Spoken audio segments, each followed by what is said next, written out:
예, 여러분, 반갑습니다. 어반입니다. 오늘 이야기는요, 삼성전자 노조 파업 이야기를 하려고 하는데, 우선 뭐 결론부터 얘기하자면, 삼성전자 이 노조 파업은 여기서 절대로 끝나지 않을 겁니다. 끝나지 않고 굉장히 큰 카오스를 불러오지 않을까?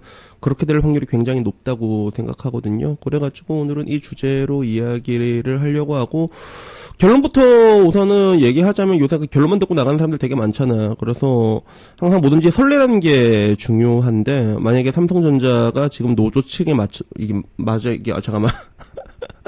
요새 말이 이상하게 잘 안 나와요. 뇌가 점점 썩어가고 있는 것 같아, 나도. 그래가지고, 뭐 다시 이야기를 하자면, 결국엔 삼성전자가 노조 측이 지금 뭐 협상이라고, 본인들은 정당한 협상권이다라고 얘기하지만 사실 협박에 가깝잖아. 그지? 그래서 뭐, 기사에 나온 내용들 보게 되면 이 최승호 이 사람 누구지? 삼성 노조 지부위원장이래. 그래서 올해 영업이익이 300조 이상으로 하루에 1조다. 그래서 총 파업 기간이 18일 멈추면 18조에 가까운 공백이 생긴다. 이것이 숫자로 보일 수 있는 우리의 가치입니다. 라고. 이게 가치인가?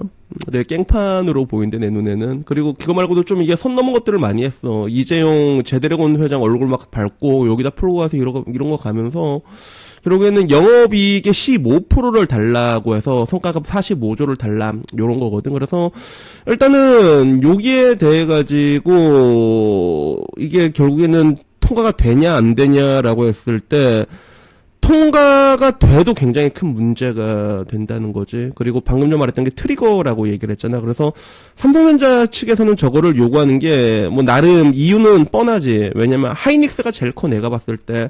하이닉스는 성과급 상한제를 없앴잖아. 그래서 올해 성과금이 이제 6억씩 들어온다고 하는데, 야, 아마 내 삼성인데, 삼성맨인데, 우리는 왜 이거밖에 안 돼? 이게 요렇게 된 거야.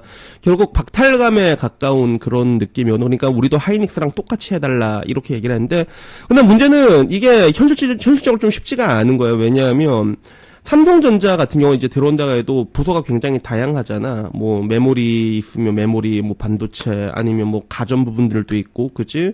그리고 스마트폰 부분들도 있고, 이게 굉장히 여러 부서들이 있는데, 근데 지금 이 사람들이 얘기하는 거는 그 영업이익을 그대로 이제 나누자라는 거거든. 근데 기존에 삼성전자의 경영 방침은 뭐였냐면 해당 부서가 잘 나갔을 때 가전 쪽에서 성과를 잘 냈어. 그러면 가전 애들한테 성과를 조금 더 주고, 뭐 메모리 반도체가 잘 나왔어. 그럼 메모리 반도체 조금 더 주고. 결국에는 이게 어떻게 보면 초과이익을 다 같이 공유하자 이런 취지로 보는데 본사 입장에서는 이게 이거 조금 그러지 않나라고 생각할 수밖에 없는 거지. 근데 지금 현재 반도체 슈퍼사이클이랑 물려가지고 일단 삼성전자 반도체 쪽에서는 이익이 엄청 많이 나오게 생긴 그런 상황이거든. 그래서 결국에는 이거를 달라고 하는 거야. 그래서 노조 측의 요구는 결국에는 영업이익을 하이닉스랑 똑같이 공유를 하고 성과급 상한제를 폐지하자 이런 느낌이고, 그리고 이걸 보고 있는 삼성전자 주주들은 야 너희들 주주들한테 배당금 11조 뿌리면서 직원들한테 이거 45조 태우는 것도 이게 너무한 거 아니야? 각자의 이익이 첨예하게 대립되어 있는 그런 상태거든요. 근데 문제는 나는 항상 볼 때 그 과정이라고 봐. 이 과정. 이 노조는 노조의 권리다라고 얘기했는데 정말로 이게 이 깽판이 노조의 권리가 맞냐라고 했는데 지금은 그게 맞습니다. 지금은 법적으로 합법적으로 깽판을 부려도 되는, 결국에는 옛날부터 이게 통과되는 노란봉투법이 통과가 됐을 때 굉장히 많은 부작용, 지금의 이 사태가 올 거라는 걸 다들 예상을 했잖아. 올 것이 왔다는 느낌에 가까운 거지. 그래서 노란봉투법이 진짜 기업들한테 치명적인 것들을 뭐 크게 내가 알기로는 그래. 내가 이거는 조금 다를 수가 있는데, 우선은 첫 번째 본청, 원청이랑 교섭권을 요구할 수 있는 게 하청도 이게 그걸 다이다이 치자고 이게 요구하는 게 가능해졌어. 예전에는 그냥 아니야 이게 꼬리자리야 가능했다면 지금은 막 나와라 이러면 이쪽에도 교섭을 응해줘야 되는 그런 부분들이 있었고, 그리고 어떻게 보면 권리의 강화라고 볼 수가 있어. 과거에는 노조가 이렇게 굉장히 심각한 회사의 그런 손실을 파업하는 과정에서 지금도 보면 하루에 1조씩 멈춘다고 으름장 놓고 있잖아. 근데 그게 발생했을 때는 거기에 대해서 손배 같은 걸 청구할 수가 있거든. 손이 너무 빡시다 싶으면 됐는데 그런 것들도 이제 못 건드리게 돼버린 그런 상황이라고 볼 수가 있어. 그래서 정확히 말하면 기업 쪽에서는 좋은 게 단 하나도 없고 그 노조 입장에서는 굉장히 다 좋은 법들이거든. 그래서 결국엔 노조들은 자기의 정당한 교섭권이다라고 얘기를 할 수가 있는 거야. 그리고 얼핏 보면 그럴싸해 보여. 왜 법적으로 결정된 거잖아. 내가 이게 노조 이렇게 파업을 하고 이거는 법적으로 허락이 된 거다라고 하는데, 근데 문제는 이제 그 과정에서 우리가 봤을 때 어떤 느낌이 드는가 하는 거지. 나는 이걸 보고 이게 좆됐다라고 느낄 수밖에 없었거든. 그래서 결국엔 이걸 받아들이게 되더라도 그 다음엔 어떤 일이 일어날까? 그러면 뭐야? 하청선 또 뭐라고 할 거야? 야, 우리는 왜 안 주는데? 이럴 거 아니야. 맞잖아. 또 하청선 또 깽판 부를 거 아니야. 그치? 모여가지고. 하청 깽판 부르고 나면 또 어떻게 될 거야? 다른 회사에서도 또 대기업에서, 야, 대기업, 대한민국 최고의 기업 삼성전자에서 영업이익 10%를 준다는데 너희는 왜 그걸 안 하는데? 요게 되는 거야. 그래서 지금 와서 보게 되면 그 현대차 정의선이 그 아틀라스의 진심이잖아. 그건 내가 보기에 노조한테 겁나 빡쳐가지고 하는 거거든. 그게 그쪽이 다 때려박는 게. 지금 그게 삼성전자 쪽에서도 충분히 일어날 수가 있는 그런 상황이 아닐까. 그리고 그걸 떠나가지고 문제는 선례라는 게 굉장히 중요한데, 대한민국 최고의 기업에 일어나잖아. 시가총액도 가장 높고, 이 기업에서 이런 일들이 선례가 남게 돼버리면 다른 데서는 이 노란봉투법에 힘입어서 똑같이 다 들어누를 수밖에 없다는 거죠. 그래가지고 오늘 이걸 보게 되면, 오늘 이 기사는 보게 되면 삼성전자 파업은 회복 불가능할 정도로 신뢰를 훼손할 수 있다. 뭐 요렇게 났고, 그리고 삼성전자 노조 집회날 파운드리 생산 58%가 급락했다. 파업 우려가 커지고 있다. 그리고 파업 참여 안 하면 동료로 보기 어려워서 이게 좀 압박도 하고 있다고 하더라고. 동료문 압박도 하고 있고, 그 와중에 국민의힘은 삼성전자 노조 파업을 정부 대통령이 나서서 설득을 조율해야 된다라고 하는데 과연 할까? 과연 할까? 제가 보기엔 힘들다고 보여지고 있고요. 그래서 요걸 보는 남초 반응, 여초 반응이 좀 많이 다른 것 같아. 남초 반응 아니고 유튜브 반응은 어땠냐면, 유튜브의 댓글 반응은 이거였어. 뭐 지금 와서 제드래곤 앞에서 집 앞에서 시위한다 뭐 이런 얘기까지 나오고 있거든. 근데 이 기사가 나온 유튜브의 배댓은 용역들을 써서 쓸어버려야지. 저거는 적당히 해야지. 자택 집회는 선 넘은 거 아니냐. 본인들 집 앞에서 누가 고성방감에도 난리를 피면서 그냥 노조들 다 잘라버리고 로봇으로 무인화를 해라. 성과급 안 줘도 일하는 사람이 차고 넘친다. 그냥 신규 직원을 뽑아라. 저 정도는 신변 위협이다. 분노스럽다. 입금 전 사진 밟고 지나감. 입금 후 사진 집에 걸어둠. 양심이 없어도 정도껏 해야지. 저게 무슨 심보냐. 삼성 계속 건드리면 정리가 되겠다. 집에 들인 개가 주인을 물면 보신탕이다. 그만큼 받으면서 감사함도 모르냐. 유튜브 반응은 이런 반응이고, 여초 반응은 이거랑 좀 달랐어. 여초에는 찾아보니까 내일 출근했다가 노조에 찍힐라. 삼성전자 직원들 줄줄이 휴가원. 요게 기사가 덕후에 올라왔거든. 근데 반응은 뭐냐면, 사측이냐? 노조 악마와의 진심이네? 그냥 사측에서 낸 기사 아니야? 야, 언론사는 사측 스피커니까 저걸 믿냐? 개웃기네, 이 기사.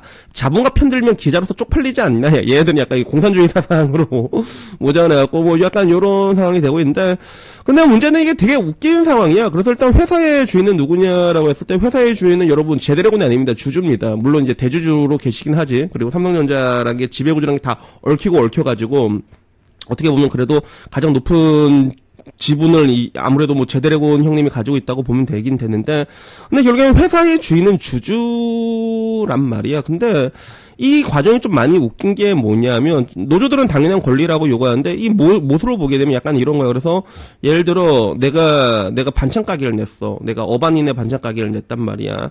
그 어반인의 반찬 가게를 냈는데 저 옆에 어순인의 반찬 가게가 있었는데, 어순인의 반찬 가게가 되게 장사가 너무 잘 되는 거야. 장사가 잘 되는데 어순인의 반찬 가게에서는 나중에 그 어순인의 일하는 직원들이 뭐 어디 빠져나간다, 뭐 유능하다, 뭐 그건 모르겠지만 영업이익을 이렇게 10%씩 주기로 한 거란 말이야.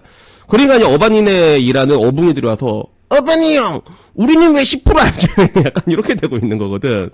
근데 문제는 어반인의 반찬 가게는 내 돈만 다 들어간 게 아니라 뭐 여러 사람들 주주들하고 다 얽혀 있는 거야. 투자한 사람들이 있을 거 아니야. 뭐 대주주, 철용인 다들 있을 거란 말이야. 그러면 나는 여기서 돈 벌어서 그 사람들 돈을 또 줘야 된단 말이야.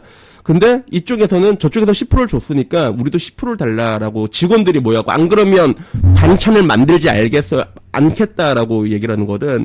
이것이 과연 협상이라고 할 수 있는가라는 거지. 이거는 협박에 가까운 거거든, 사실. 그리고 하이맥스 같은 경우는 방금 말한 것처럼 노사 간에 합의가 된 거잖아. 똑같은 걸 하더라도 회사에서 그렇게 하는 회사가 있어요. 저는 바 중에서도 그렇게 일하는 데를 알고 있어. 어떻게 일을 하냐면, 바에서도 이게 자기의 목표량 있잖아. 목표량 딱 정해갖고 그거 초과하잖아. 그러면 그거를 직원들한테 돌려, 그거를. 그런 데가 있어. 100%는 아닌데 50%는 난 돌리는 데도 알고 있어, 그거를. 그러니까 그런 데서는 이제 바 직원들이 되게 열심히 일을 해. 근데 문제는 뭐냐면, 그러다가 또 어떻게 되는 줄 알아요? 난 공산주의의 그 폐해를 보게 된 게, 결국에는 근데 그 애들이 50% 나누게 때도 돈 버는 애가 다 벌거든, 그게. 돈 버는 애. 제일 이쁜 애가 바에서 많이 번단 말이야. 그러면 걔가 나중에, 야, 내가 18 이렇게 캐리하고 있는데. 진짜 그게 다 되더라고, 그게. 그런 식으로 되고 있는 거야. 그래서, 결론적으로, 지금 최근에 가장 유행한 흥행에 성공한 게 광해가 아니라 단종 나왔던 거 뭐였죠? 왕사남이었잖아. 근데, 왕사남을 보게 되면 결국엔 수양이 나와갖고 단종을 쓸어버리는데, 세조가 실제로 공과가를 봤을 때 공도 많은 사람이거든, 그게. 경국대전, 조선의 기틀을 발휘했던 그 경국대전이 세조 때부터 시작이 됐단 말이야. 그래가지고 세조가 잘한 것도 분명히 있어. 근데 문제는 수양은 지금도 와서도 왜 아직까지 역사에서 악인으로만 기록이 되고 있냐면 그 절차가 정당하지 않았기 때문이잖아. 지금 이걸 보면서 나는 이게 과연 정당한 절차다라고. 그러니까 이 시스템이 문제가 있는 거야. 지금 현재 시스템에서 이건 정당한 권리가 돼 있는 거지. 그 직원들끼리 모여가지고, 야, 일 안 할 거야. 일 안 할 건데, 리스크가 없다는 거야. 야, 똑같이 10% 내라. 이렇게 얘기하고 있는 그런 상황인데, 문제는 이게 통과가 되고 나면 뭐 어떻게 된다? 선례로 남게 된다는 거야. 나중에는, 어반이네 반찬 가게뿐만이 아니라, 뭐, 어순이네, 어붕이네, 어빵이네, 어조시네, 전부 다 파업을 하겠지, 그치? 전부 다 파업을 하겠지? 이렇게 돼버리면 어떻게 되겠냐는 거지. 결국에는, 경쟁력을 잃어가게 될 수밖에 없는 거고, 그리고 특히나 글로벌 기업 같은 경우는 그게 나가리 되는 게 한순간입니다, 여러분. 이때까지 얼마나 많은 기업들이 나가리가 됐어. 막 소니라던가, 소니 같은 경우는 이상하게 지금 이제 영화 쪽 투자로 살아난 케이스고, 지금 보게 되면 자동차도 일본 자동차도 토요타 말고 뭐 닛산이라던가 혼다던가 다 빌빌거리고 있잖아. 다 빌빌거리고, 옛날에 뭐 유명한 게 뭐 노키아부터 시작해서 그냥 한순간에 사라진 기업들이 엄청 많아요, 그게. 그 한순간의 기로에 남아있는 건데, 근데 지금 이런 것들이 거기에 지금의 이 행위가 어떤 도움이 되느냐라는 거죠. 저는 그래서 항상 얘기했던 게, 황금알 낳는 거위에 싸대기는 때려도 된다라고 제가 얘기를 하잖아요. 근데 배는 가르면 안 된다는 얘기를 제가 항상 많이 하잖아요. 근데 지금의 이 상황은 배를 그냥 가르는 게 아니야. 남의 집 거위의 배까지도 같이 가르는 그런 순간까지 와 있는 거죠. 그래가지고 저는 이 스타가 훨씬 더 엄청난 카오스를 불러오지 않을까 하는 그런 생각이 들었습니다. 그래서 원칙적으로는 그 삼성전자 직원들 입장 마음은 이해가 돼. 빡이 칠 수야 있겠지. 그지? 야, 옆 동네 하이닉스는 저렇게 반대. 근데 보통 절이 싫으면 중이 떠나는 게 맞는 겁니다. 그래서 실제로 삼성전자에서 하이닉스도 많이 이직을 하고 있단 말이야. 근데 그게 심각해지면 더 많은 보상을 주겠지, 삼성전자에서도. 시장은 원래 그런 가운데서 균형을 잡게 돼 있는 거란 말이야. 그쪽으로 떠나는. 근데 지금은 와가지고 중들이 뭐야고 저를 불을 질러버리겠다고. 야, 질러버리자. 그리고 자기가 회사의 주인이라고 얘기를 하는 걸 내가 봤어. 아닙니다. 회사의 주인은 직원인 여러분들이 아니라 주주입니다. 예. 물론 여러분도 삼성전자 주주겠지만 그 많은 주주들이 모여갖고 의결권을 모아갖고 행사를 하고 난 다음에 그런 것들이 다 정해지는 거죠. 난 물론 노사 간의 합의도 있겠지만 그러한 절차를 생략해버리고 지금 이제 으름장을 놓는데, 근데 문제는 뭐다? 이 으름장을 놓고 협박하는 이 구조가 시스템상 합법에 가깝다는 거야. 정확히 말하면 합법일 거야. 아마 이게 크게 불법에, 왜냐면 노조가 이렇게 파업하고 이건 노조의 권리가 맞거든. 근데 이 시스템을 과연 우리는 어떻게 생각해야 될까? 결국에 내가 항상 중요한 거는 시스템이다라고 얘기하는데, 저는 근데 지금 보게 되면 참 대한민국이, 야, 어떻게 하면 나라를 개병신으로 만들 수 있지? 이걸 기가 막히게 알고 있는 것 같아. 그리고 그 중에 하나가 난 지금의 이 파업이라고 생각을 합니다. 요거 되고 나잖아. 이제 대한민국 이제 개 뒤집어지는 거 여러분들 진짜 보게 되실 겁니다. 그래가지고 여튼간에 오늘 이야기는 여기까지였고요. 뭐 이 부분에 대해서 여러분들이 어떻게 생각하시는지는 뭐 여러분들의 자유로운 의견 부탁드리겠습니다. 이상입니다. 감사합니다. 땡큐.